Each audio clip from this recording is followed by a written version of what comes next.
Okay, so you can see me on YouTube.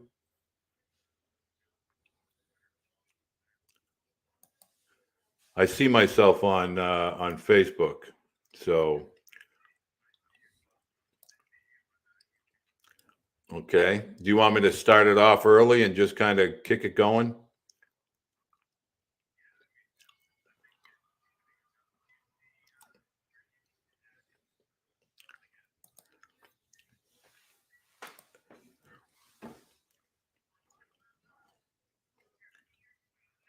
Okay.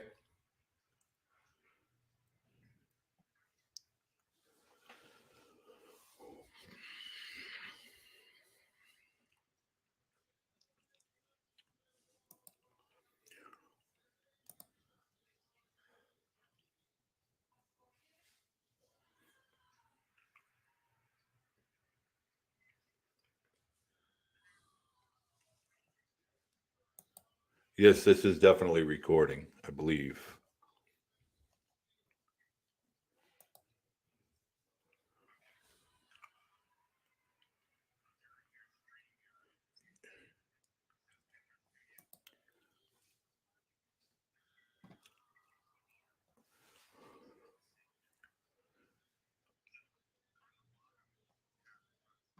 Yes.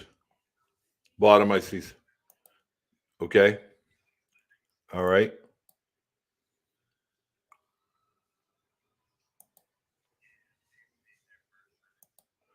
I see HD ProCam C920 and then camera resolution, standard 480, high definition. Okay. All right. I'm in 720.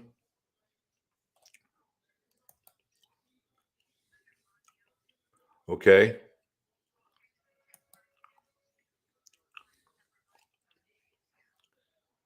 Stereo audio.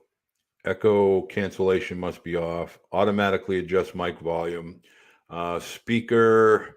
It doesn't say each guest. It just says under audio, it just says mic, speaker, echo cancellations, automatically adjust mic volume. You want me to hit general? All right. Record separate audio file. Useful if you need post. It won't let me check it. I have currently checked off shift videos up for comment banners, audio avatars, automatically adds shared screen videos to stream, and it for some reason doesn't allow me to hit record separate audio file for each guest. Now, would that be because I'm the only one on and until Scott comes on?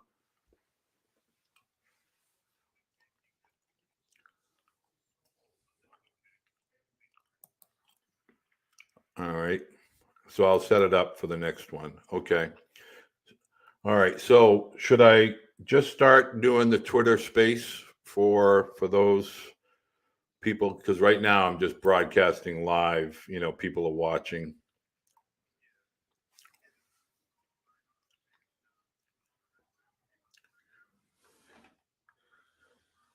Okay, and I appreciate you taking the time to walk me through this. I'll just start the Twitter space early, and then when Scott comes in, I'll just check that. Thank you very much, Shannon and Mike. Thank you. Bye now.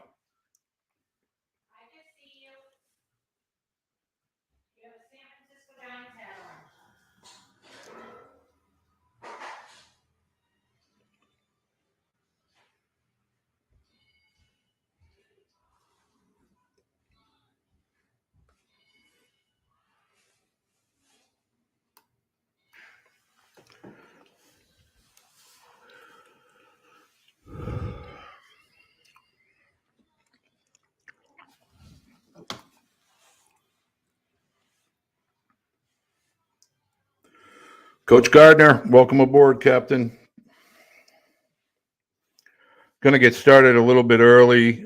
People will roll in. A little bit of a technology snafu.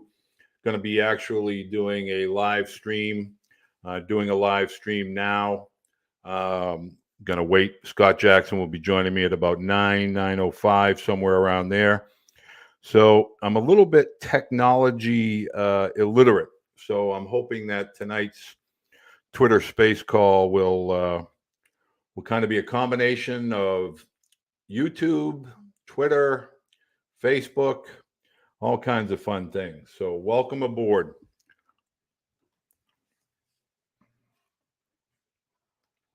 Hey, Mike.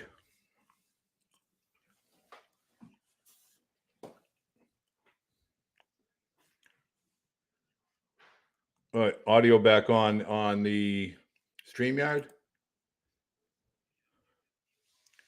No. Okay, let me see. Is there a reason why I have to?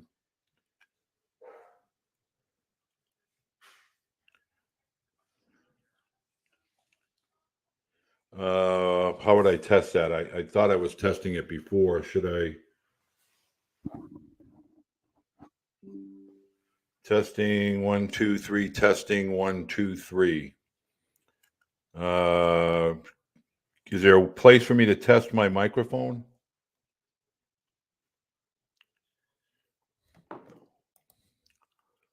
Audio, microphone, testing 1, 2, 3, testing 1, 2, 3.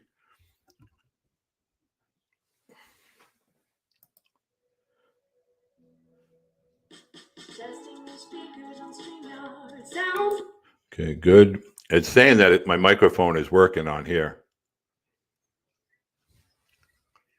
Okay. All right. Thank you. Bye now. Okay, I want to thank everybody that's joining us this evening. We're back. We're going to get things started tonight in about 7 minutes or so. Just want to make sure that if you have the access to YouTube, you want to follow us on YouTube for comments or things of that nature, you're welcome to do so.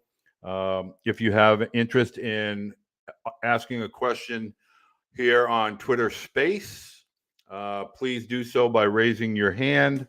I'll bring you up. We're going to be able to ask questions directly with Coach Jackson. For those of you that have not heard Coach Jackson before, every single time I've ever had him on, whether it be a Zoom call or a Q&A on Twitter or speaking with parents, inevitably they all come back with the same kind of response. Man, I wish my son could play for him. So it's Scott Jackson is that kind of a coach. He's that kind of a father. He's that kind of a man. And I am completely honored that he's going to kick off our Fall 22 Twitter Space / YouTube Live. We'll definitely be doing these on a regular basis on Thursday evenings at 9 p.m. Eastern. Next week, with Drew Bailey, coach at Bluefield State University. He is the head coach, NCAA Division II. And we're going to have guests every single Thursday from all walks of baseball, from high school coaches, travel coaches, college coaches, professional minor league coaches, major league players, minor league players. We're going to be able to listen in and get experiences that all of these people can share with us in hopes of offering just some insight and some awareness. I want to make sure that every single person that joins us tonight understands a few things going forward. There's lots of people that are in this social media space, services. They all have different thoughts and opinions, hitting, pitching, fielding. The game of baseball is global. Lots of people with lots of opinions. And not everybody's right, not everybody's wrong. And I certainly do not have all the answers. In fact, when I have questions, I have a group of mentors that I go and still ask to this day. I'm almost 60 years old. I certainly do not, and you will never hear me say that whatever I've done as a parent or whatever I've done as a coach is applicable to you as a parent, to your son as a student athlete. Every single student athlete has different needs, different expectations, whether that's from an academic perspective as well as an athletic perspective. All that this channel, all that my social media accounts strive to offer is nothing more than education based, experienced opinions. I love when I am joined by guests from around the country, different parts of the country, different parts of the world. We'll have from the Dominican here talk to us about their youth baseball, their academies, things of that nature. That's really what we're going after. And that's really the emphasis that I'm going to be placing from this day forward. Not competing with anybody, not trying to get a whole bunch of likes, not trying to create any sort of animosity, not trying to be edgy, not trying to be new wave or, in vogue. I'm basically what my name states. I'm a lifer to the game of baseball. I played the game, I've coached the game, I've parented through the game, and now I'm a fan of the game. And so those are the types of interactions that we're going to strive to have, that I'm going to strive to have going forward. The whole baseball YouTube, the baseball social media, for me personally, I get everybody's differences when it comes to those techniques and nuances of hitting and pitching and so forth. But I just had a nice conversation today with a parent regarding hitting. And I said, in my early days of being an athlete, there was Charlie Lau and Walt Heriniak, and there was Wade Boggs, there was Tony Gwynn, and my idol, George Brett. And so if I took all three of those hitters, they all, and especially a guy like Rod Carew or Cecil Cooper, here's the number one thing, digressing quickly with regard to hitting. If I took a bunch of different stances, if everybody's stance was the same, there wouldn't be a batting stance guy on Twitter. So everybody's stance may be different. But the number one thing is, if you can get a barrel to a baseball, they're not going to ask you how. They're just going to ask you how many, as in hits. So it's really an individual feel and technique. No one person, including myself, has all the answers. I just wanted to state that clearly while we're getting going here and moving forward. Tonight, with regard to Scott Jackson, we're going to talk about the current state of college baseball. We're going to talk about Liberty University. We're going to talk about the fact that they've gone to the regionals essentially 3 consecutive years, with 2020 being canceled due to the virus. We're going to talk about the role that high school student athletes have with regard to recruiting. We're going to talk a little bit about the portal. But each coach that we talk to is going to offer insight. And this is the real reason why I have chosen to stream these live for YouTube for recording purposes, because not a lot of people have the time to listen to Twitter specifically. So if I put them on a platform that can kind of become a resource library, then you have access to them through, as long as YouTube is available. So that's really my rationale there. I certainly have not made for the camera. I'm not trying to look a certain way. I'm not going to try to do goofy stunts or ring a bell or honk a horn or anything like that. It's just baseball. That's all we're going to do here going forward. So I'm going to make sure that Scott, if you see me putting my reading glasses on, I want to make sure that Scott ends up joining us. So hold on one second and we'll get started here in a bit. If you have a question, please raise your hand, hit one of the icons so I can see it, and then I'll bring you up. But give me 1 second and I will be right back.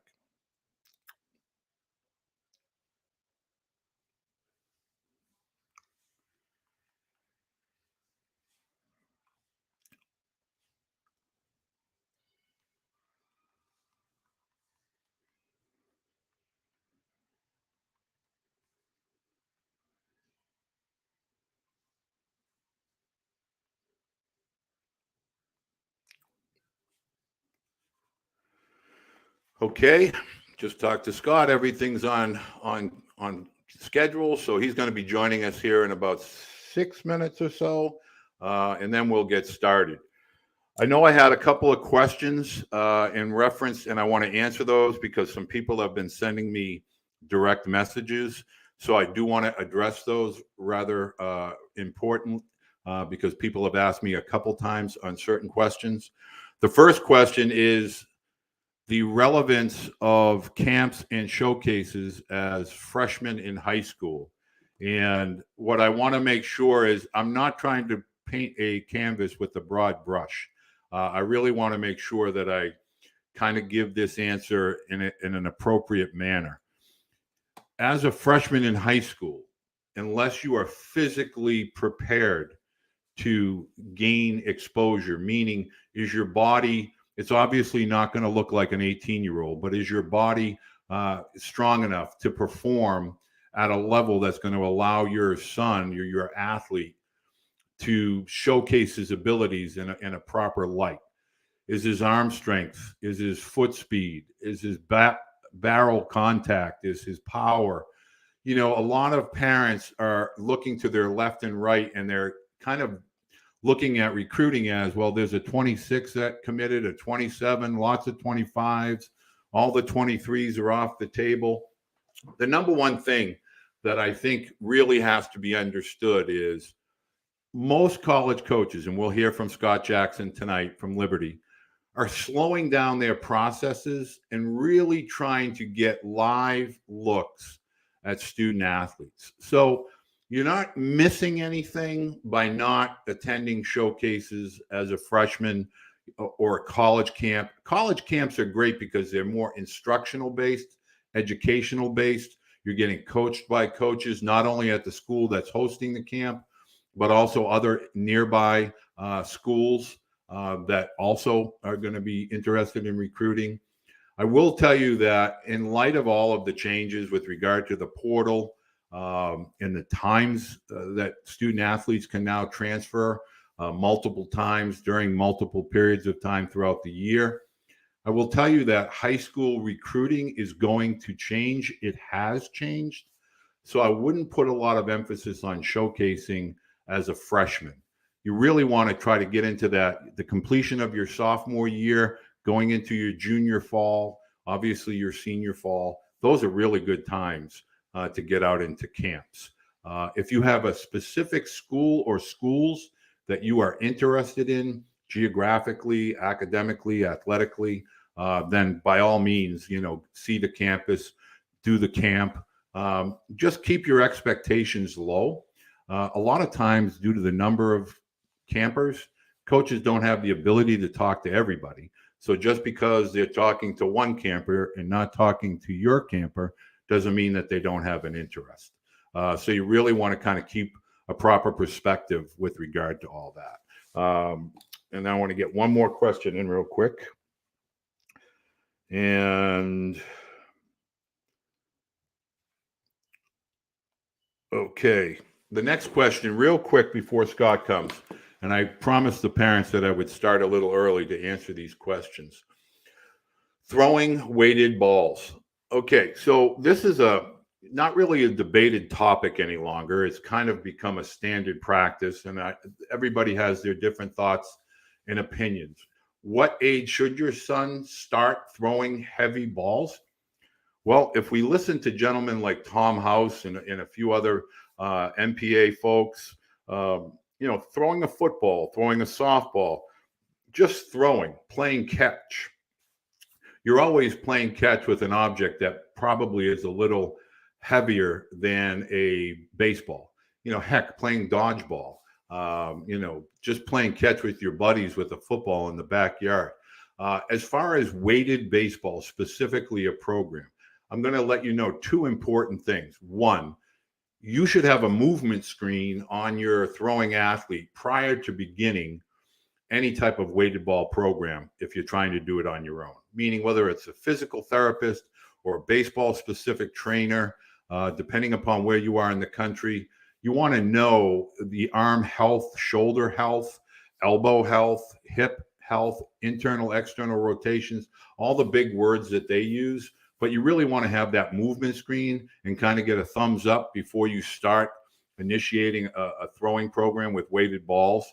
The other thing is that you want to have a program that fits your athlete's age.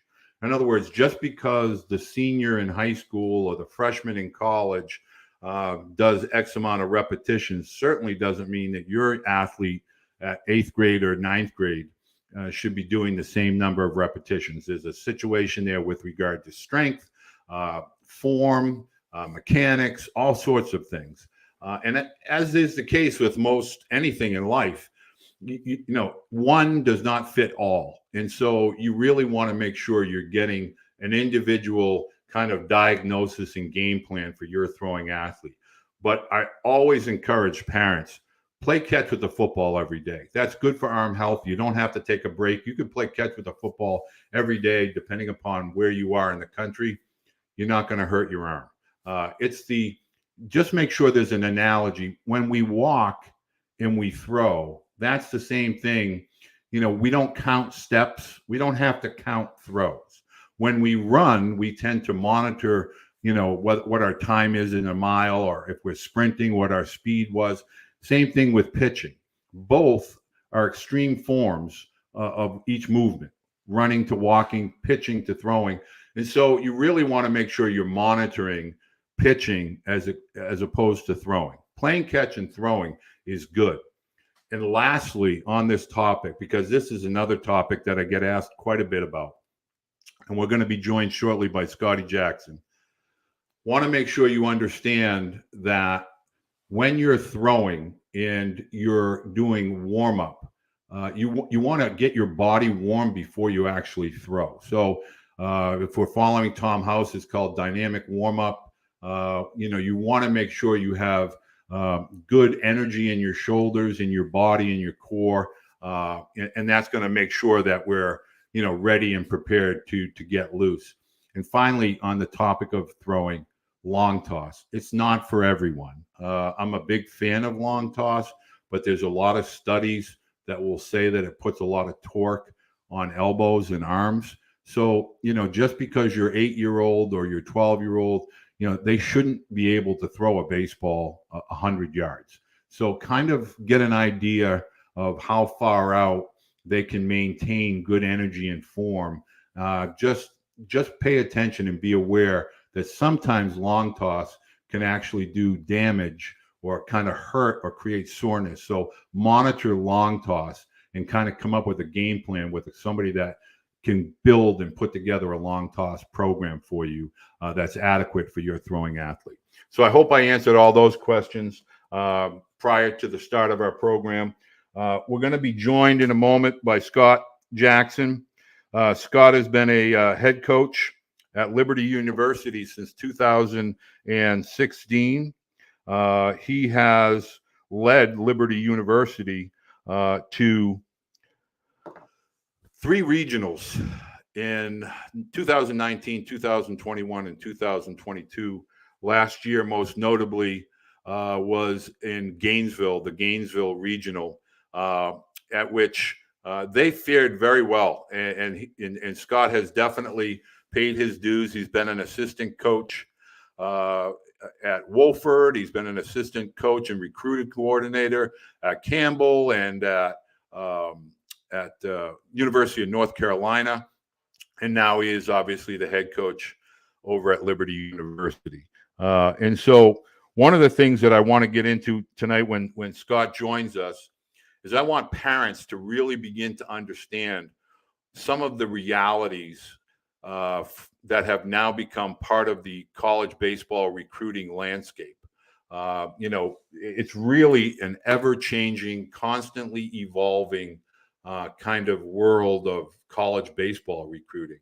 And in many ways, for instance, I had a nice discussion with Chris Pollard at Duke, spoke to Jeff at LSU Eunice. I spoke with Tim Corbin at Vanderbilt, Travis Jewett now at University of South California, and all of them to a man, you know, and even Jeff Willis said to me, and Jeff is at JUCO at LSU Eunice, he's getting access to athletes that he never used to get access to. And there's a significant reason for all of that. And so I guess I'm going to start there until Scott joins us. The biggest thing that parents and families need to understand in student athletes is Major League Baseball made a significant change in their development program. They did away with 42 teams that were short season teams that generally consisted of high school drafted players, whether from the current year or a year prior.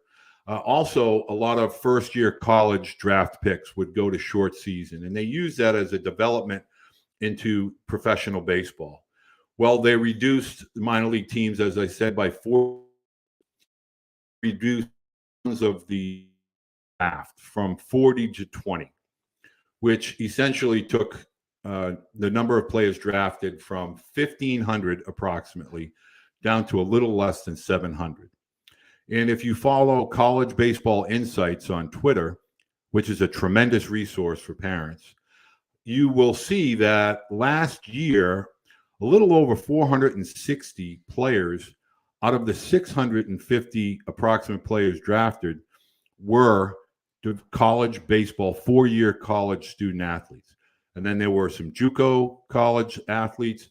So approximately 500 of the 650 athletes drafted in 2022 Major League Draft were college athletes.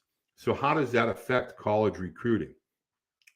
Well, now, if we add in the changes with the transfer portal, that really is going to make it a lot less opportunities at the college level for players. You're not going to be graduating a lot of players as seniors, a lot of players transferring. Then you have the postgraduate athletes that are taking that gap year after high school. And then finally, the high school student athlete. So I think it's important for parents to understand that the high school athlete, typically, if you had a recruiting class of between 10 and 15, probably 80% of that, maybe even higher, was going to be the high school athlete. And now it's going to be probably closer to about 50%. So that's a significant loss. And they're leaving options open for the portal, for the JUCO players, also for players that may turn down the draft at the last minute, also postgraduate players. So there's a really different, unique dynamic to the college recruiting process that is really just beginning to emerge. And I think it's important for parents to understand that dynamic, and most notably all the student athletes. So with that, the question coming in, and I want to let everybody understand that these are questions that parents are asking. Scotty's here. Okay, Scott. There you go. All right. Welcome to technology, my man. You got me? Hey, buddy. What's going on? Oh, not too much. We've been waiting on you, Captain. Yeah, I got you. You got me? I do. So let's get this party started. I want to introduce everybody to Scott. Scott, you're going to hear me through your phone, through the headphones, as well as here, I believe, through the live stream. So if you want to mute one or use one or the other, I'm a little bit technology ignorant, so I don't know which one you can hear me on and which one you can't. But briefly, for everybody, Scott Jackson, head coach, Liberty University, formerly at University of North Carolina, formerly at Wofford, formerly at Campbell, and as I alluded to earlier, has taken his Liberty Flames to the NCAA regional, essentially the last 3 years in a row, with the exception of 2020 COVID year. So, Scotty, welcome aboard. Well, thanks, man. Always a pleasure, and hope all is well with you and your boys. Well, as always, actually, to let everybody know, I have a 2040 recruit for you. Birthday 9/25, Bo Diesel Beede. There we go.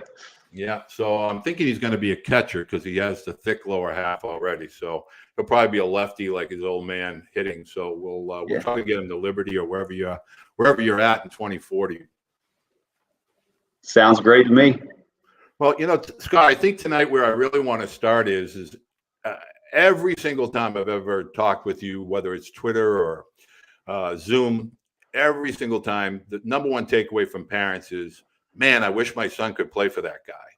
So I really want you to kind of talk a little bit about what your recruiting classes are beginning to look like in the world of the transfer portal. What type of athletes are going to be able to find their way to Liberty University? Yeah, that's a great question. I think the biggest thing to start with is there's a lot of balls in the air for us as college coaches and recruiters right now. And I think the big thing is for us to be able to look at our roster and continue to try to add depth and try to add pieces that we feel like can allow us to compete at the highest level. How that looks, I think it changes from year to year. I think you look at your roster and you can keep yourself older in some critical positions, maybe shortstop or catcher.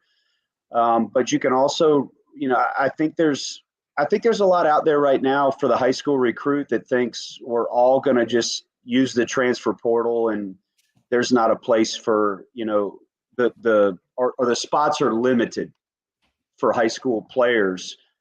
I don't necessarily agree with that.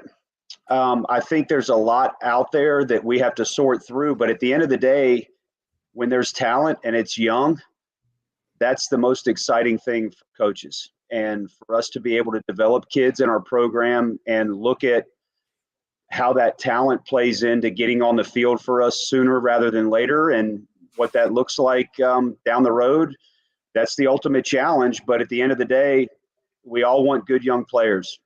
And if we can continue to add good young players in a recruiting class and sprinkle in some kids from the transfer portal that help us stay where we want to stay, then that's what we'll do.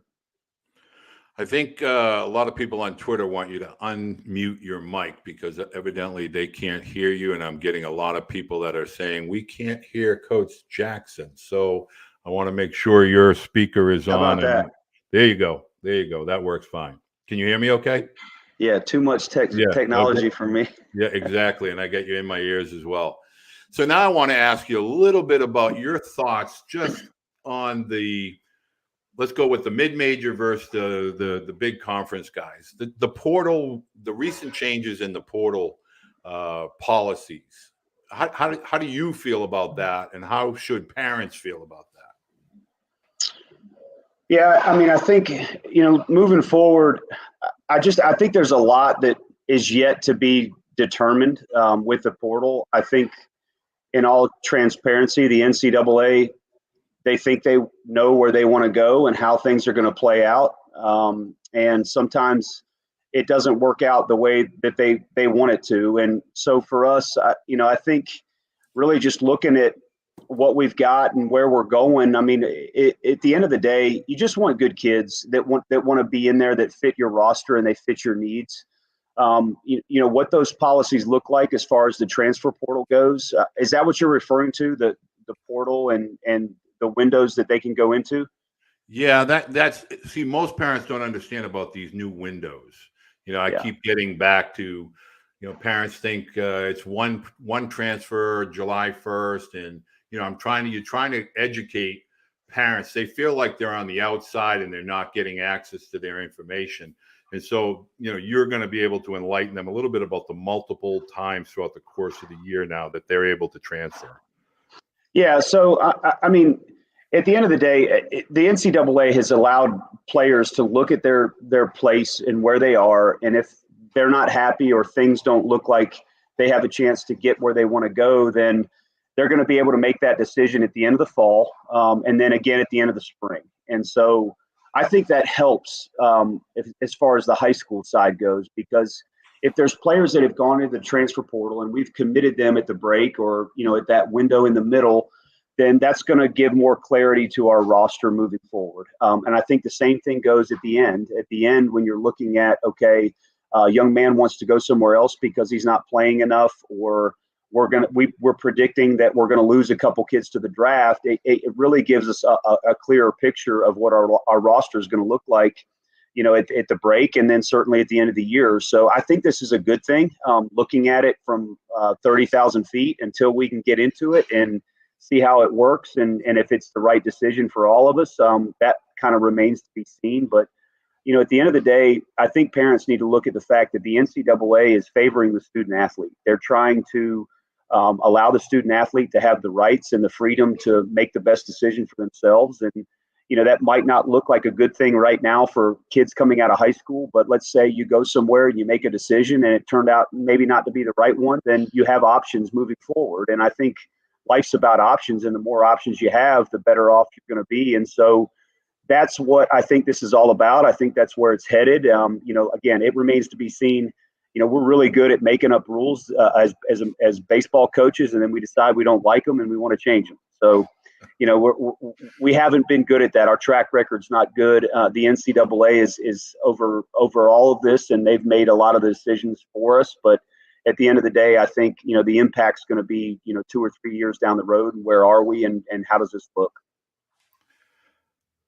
I want you to kind of not switch gears necessarily, but I want you to talk about the strength or the physicality of the game today versus maybe 5 years ago. And I know the last time that you and I talked, we spoke about you had 3 freshmen that had done postgraduate years. And when I bring this topic up, a lot of parents think I'm trying to tell them to repeat 12th grade, and there's not a really reason behind it. But I keep telling them about Scott Jackson, Liberty, and the fact that those 3 players, when they showed up on campus after their post-grad years, they were physically prepared, academically prepared to be quality student athletes at Liberty. Would you agree with that? I would agree with that, especially from this, from my experience, right? Experience is valuable. And I'll tell you this much. We had 2 freshmen in our lineup every single day last year, and they were both post-grads. They were the only 2 freshmen that were in our lineup. And I think there comes a maturity and a strength level and certainly a perspective of how to work. I really think that really helps if you get in the right program and you're around people that prepare you for how to work and how to practice. Cam Foster and Nathan Keeter were both, 2 really good examples, 2 different paths. But certainly they benefited from the post-grad scenario and what that did for them, not only from a physically developing part of the equation, but also I think it gives you really more time to step back and say, okay, which program is best for me? I'm not going to rush this. I'm going to sit back and wait. Cam Foster's probably our most physical position player, and he had committed to Rice. And then COVID hit, and everybody on the infield came back, and so they didn't have room for him. So he decided to do a post-grad year and pump the brakes on all this and say, okay, who needs me? Who wants me? And, here we were in a scenario where we needed an infielder, and he came into our program and ended up playing, I think, every single, he was in the starting lineup every single game that we played last year. He hit 270 and really had a really good, freshman campaign. Nathan Keeter, just from a physical side, decided to take another year, a gap year, and he ended up playing left field and second base for us, and mostly at second towards the end, and really did a good job for us at the bottom of the order. And again, those 2 kids were the only 2 freshmen in our lineup every single day, and I can't help but imagine the post-grad year really helped.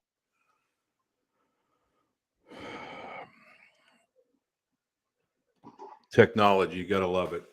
Now, when you talk about post-grad, were you familiar with the post-grad process prior to maybe 2 or 3 years ago? Is it something that you were familiar with regard to like UNC, or is this something that's really become more prevalent in your opinion with regard to recruiting postgraduate students? Yeah, that's a great question. I was a lot more exposed to it in the Northeast. Right. We recruited a lot in the Northeast, when I was at North Carolina, and we still do. And a lot of those players, that was a very popular option up there for those kids to take a post-grad year. And I think that was probably more due to their exposure to the game and being able to play more games. Right.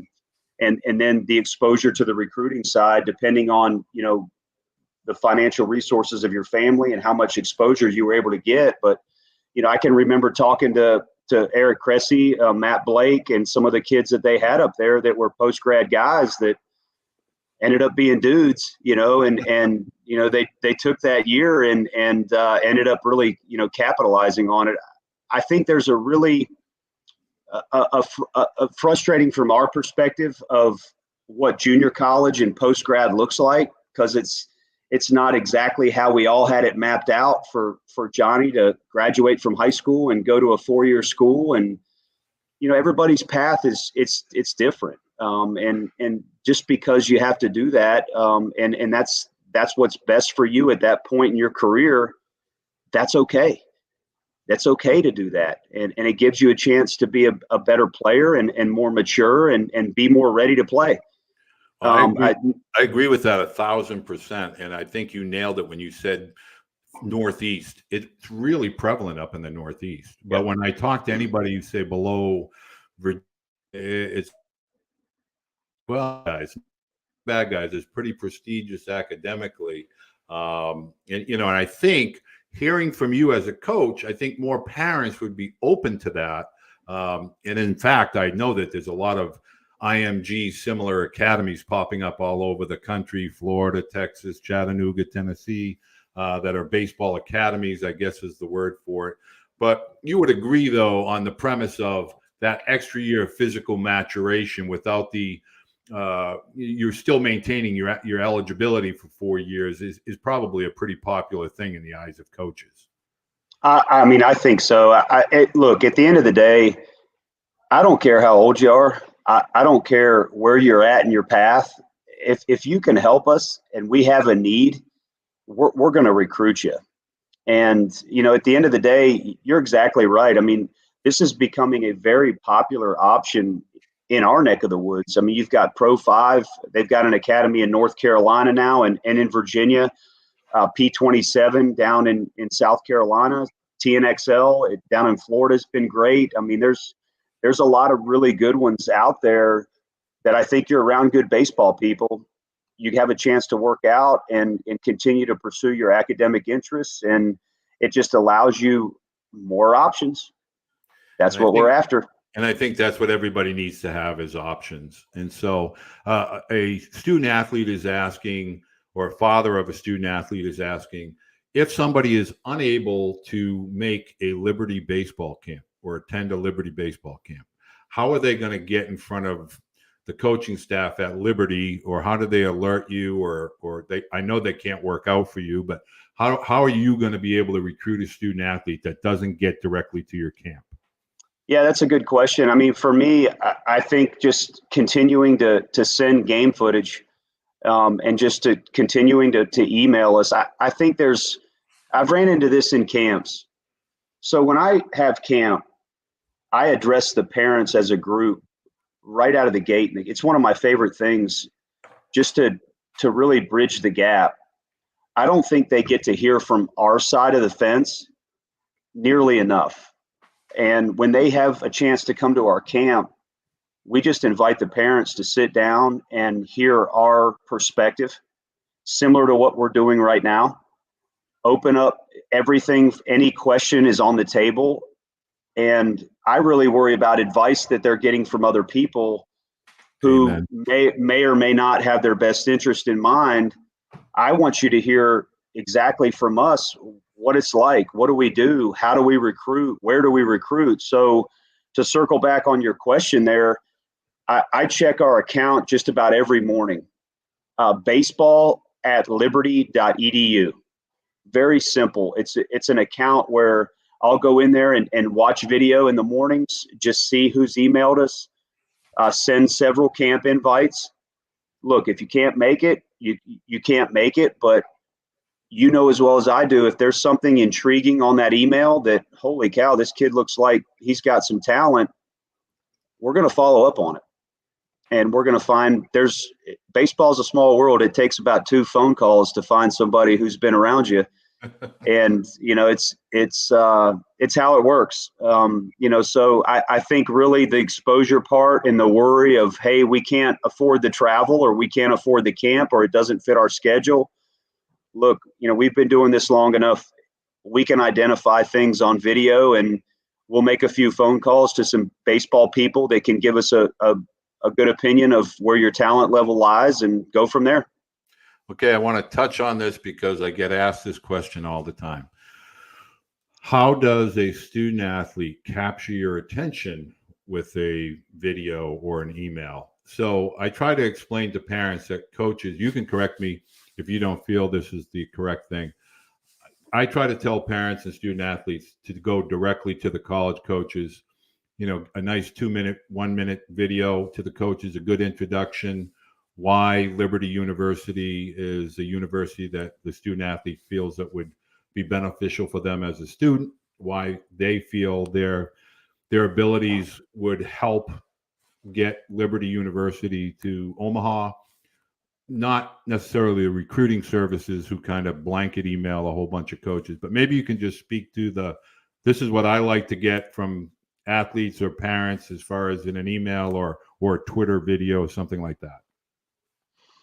Yeah, that's great. And I appreciate you asking that because, I mean, quite honestly, the email that comes from your personal email, it's very short, it's very concise. It has a link to your video and it's an easy read, but it grabs attention and it's an easy click that says, hey, this isn't going to take me long.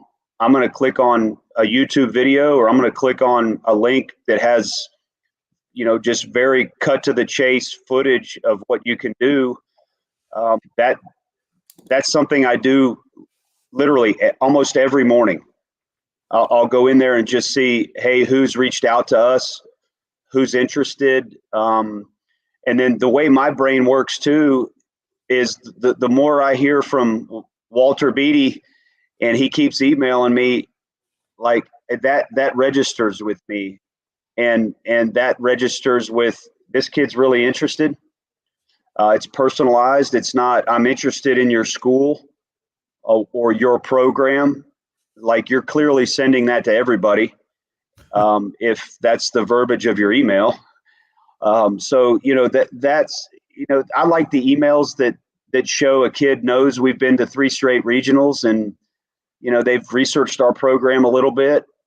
And it shows to me that, they've got genuine interest in our program.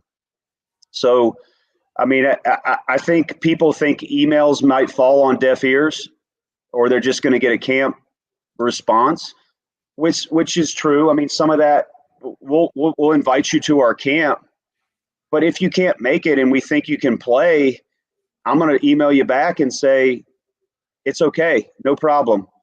Please keep us updated. Send us more updated, good video. And when we cross paths, and we'll go from there. Okay, now the next question that came in is numbers obviously play a role. You can only have 35. I think it goes back to 35 this year. So how do you manage all that? You get a bunch of people that say, geez, I really would love to play for Coach Jackson.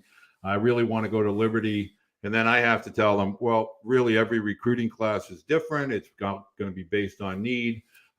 So how do you kind of get parents to understand, hey, it might be a good fit, but our roster is pretty tight, in 23 or 24 or, even 25 now, I guess. Yeah, I mean, we're not that far out. Just for the record, we have 6 2023 commits, 1 2024 and 0 2025s. We just don't rush this. So with that being said, I think it allows me to really have an idea, a true idea of our roster when we make recruiting decisions and when we make offers. Like, quite honestly, if I'm offering a kid that's a 2025, I have no idea what our roster is going to look like in 2026. I really don't. There's so many balls in the air there with the draft and everything that we have to juggle. So, really looking at the needs and the numbers, it's tough. I mean, it's really tough, and we're going to be transparent and honest. And if there's not enough room or we're full, we're not going to mislead anybody. And really looking at it, later rather than sooner has been a success scenario for us instead of trying to fill up sooner and really not knowing what that roster is going to look like. I just that's really tough. That's tough for me. So can you tell me, because I before you came on, Scott, you touched on a point, I touched on a point, how college coaches, and you just alluded to it, so Liberty, you're kind of throttling back with regard to how far out. I think parents have the misconception, or they have the perception, that college coaches are recruiting 26s and 27s, and they saw a great 28 it just is not that way as much as it may have used to have been that way. Would you agree with that a lot of coaches are kind of throttling back and kind of getting a little bit more patient with the process than in the past? I mean, I can only speak for us, Walt, but that's exactly where we are. Patient to a fault, I think, would be the right way to say it. To the point where if we're gonna, the later we wait and the more we know, okay, this young man is close to his senior year.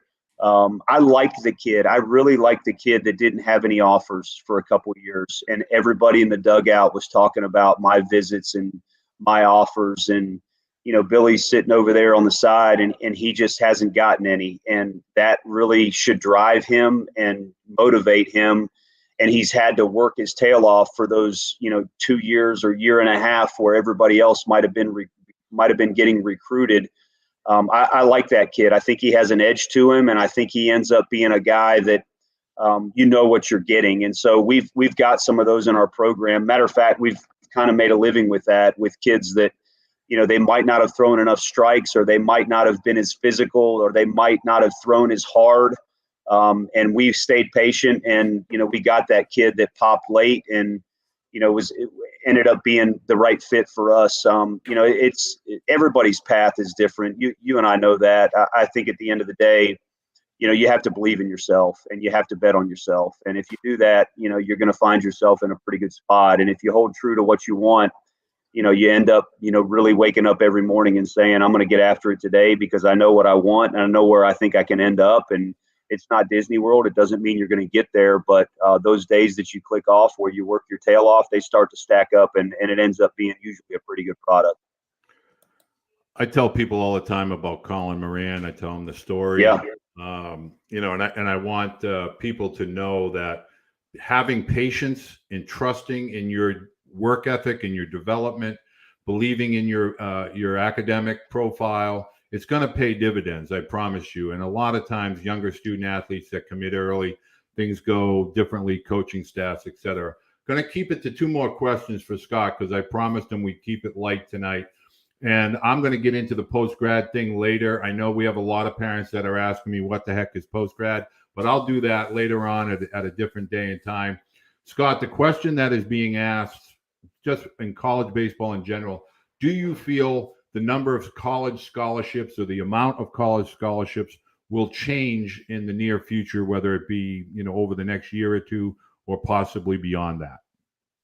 Yeah, I do. I do. And I think it's going to be a good thing. Again, look, this transformation committee with the NCAA, they're looking at student athletes, and they're trying to give them the best experience and give them the opportunity to have, I think, the things that they all want. And so, yes, I do think down the road we'll end up being a head count sport. Meaning, when I say head count sport, that means if you're one of the counters, you're on a full scholarship, or you're on a tuition, books, and fees scholarship. I think that's going to look really good for us in probably 2 or 3 years, which is great. It's great for all of us. It's a long time coming. But at the end of the day, the NCAA is very calculated with this, and they're very slow, and they want to look at it. And I think they want to be fair to every institution from a competitive balance standpoint. And I think the fact that this is being talked about right now gives athletic departments a chance to kind of plan for it, to look ahead to it. And I think it's really going to start to create maybe a little bit of a gap. There's going to be some schools that can afford this, that want to buy into it, that want to say, hey, we're all in. And then quite frankly, there's going to be some schools that they just can't afford it. They can't afford for baseball and softball to go to head count sports and, we don't have that money right now in our endowment or however that looks for them to be able to say, we can afford that. So it's going to provide a great opportunity. It's going to also cause, I think, a little bit of a shift in how this looks. And at the end of the day, it's good for the student athletes, but it's certainly going to be an interesting road forward for college baseball and how that looks as far as the haves and the have-nots with what they can afford and what they can't. Yeah, I think that's an interesting discussion, and I really firmly believe it is going to become the land of the haves and the have-nots, whether it's the schools in the Northeast or the Midwest that can't fully fund whatever it goes to, whatever that number might be. And Scott, I want to personally thank you for kicking off our inaugural 2022, kind of Twitter / Facebook / YouTube. I know we had some feedback there earlier. Again, I'm not technology savvy. I think I've addressed that. So the last topic on the table is kind of a touchy one. So I'm just going to ask how it was asked as a parent. Every single parent that's ever sends me a question says, I love the Jackson time. I know that Coach Jackson's going to be there. How do I know any coach is still going to be there? And how can we ask student athletes to be loyal and coaches? I'm not going to ask you the question, but if someone has an interest in playing for Scott Jackson, you've made it clear. Reach out, email Liberty Baseball, leave a Twitter message on your Liberty Baseball account.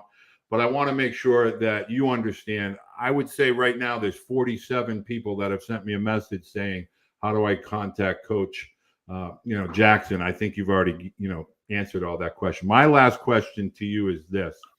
Do you feel that the game of college baseball is becoming a developmental short season kind of program for professional baseball? Do you see college baseball as a whole getting older and becoming more developmental, more skilled across the board, not just Division I, not just in the Athletic Sun Conference, just college baseball as a whole?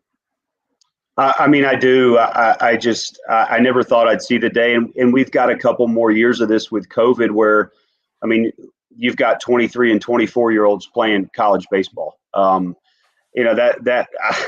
when I first started doing this, I never would have thought that. And so, here we are, and it's really made for a really good game. It's very talented. I would encourage parents and recruits to back off in the spring a little bit on some things and go watch some college baseball and just ask yourself and be Amen. Just be very honest with yourself. Where do I fit? We're tucked in Central Virginia here. I would imagine there's probably not a ton of the listeners that have seen us play. We're pretty good. There's some really good programs in our conference. It's a very high level of college baseball. The velocity's at a level that I never thought I would see in college baseball, where 92 is the old 88. It just seems like everybody can touch at 92. It's very it's tough. It's very competitive. It's at a very elite level.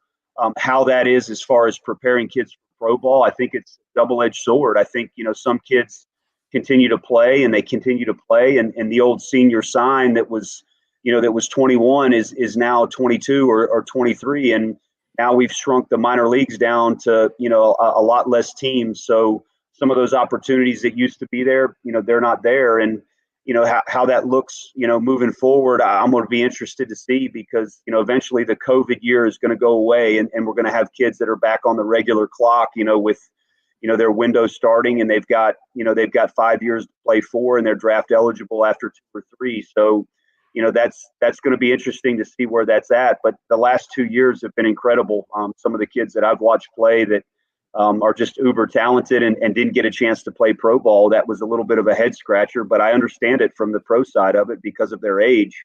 And the other side of it too is, just watching some of these kids that are 18 years old. We've got one, he pitches on Friday for us, a kid named Garrett Horn, who was able to dominate some kids, that were, 3 or 4 years older than he was. So it's pretty impressive to watch that side of it. And it's pretty cool to coach kids that are, that strong and that mature. And, quite honestly, the average age of some college rosters is greater than the average age of some AA rosters, It's kind of crazy. Yeah.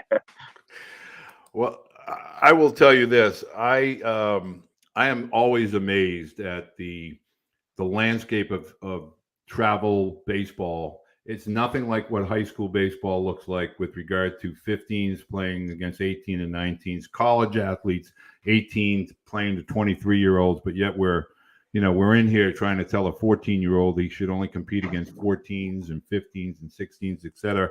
And that's a story for another day.